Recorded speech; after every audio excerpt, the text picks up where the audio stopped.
जी लोड़िंदड़ा साजन मेरा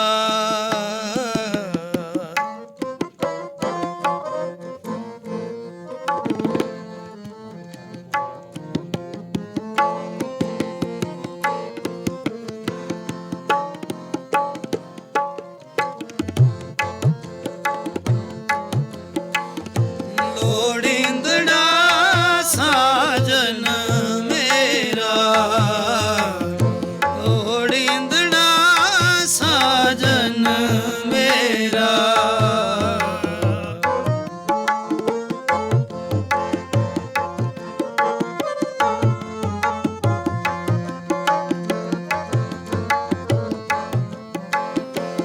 लोड़िंदड़ा साजन मेरा साजन मेरा लोड़िंदड़ा साजन मेरा लोड़िंदड़ा साजन मेरा कर कर मंगल गावो नीके कर मंगल गावो नीके कर कर मंगल गावो नीके कर मंगल गावो नीके ए खट खट तिसे बसेरा कट कट तिसै बसेरा लोड़िंदड़ा साजन मेरा लोड़िंदड़ा साजन मेरा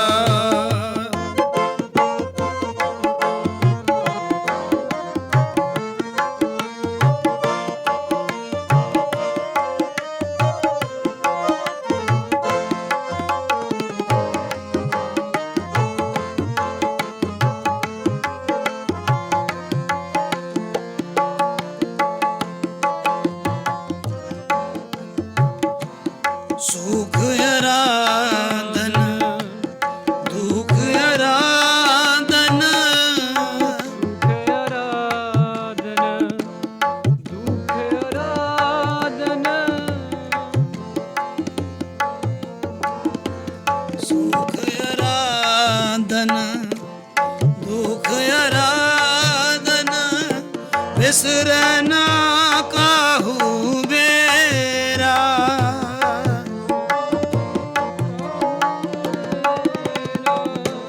सुख आराधन दुख आराधन बिसरना काहू बेरा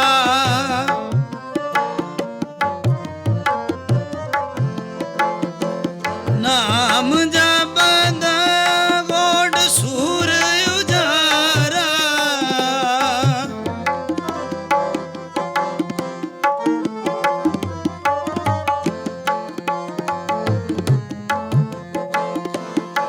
नाम जपद कोट सूर उजारा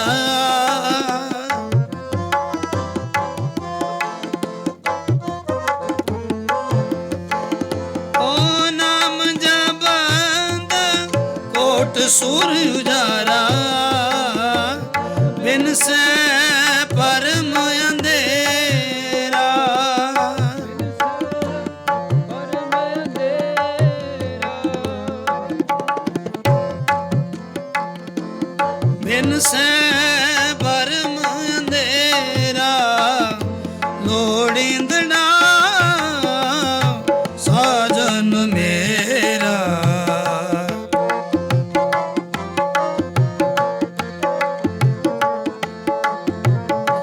लोड़िंदड़ा साजन मेरा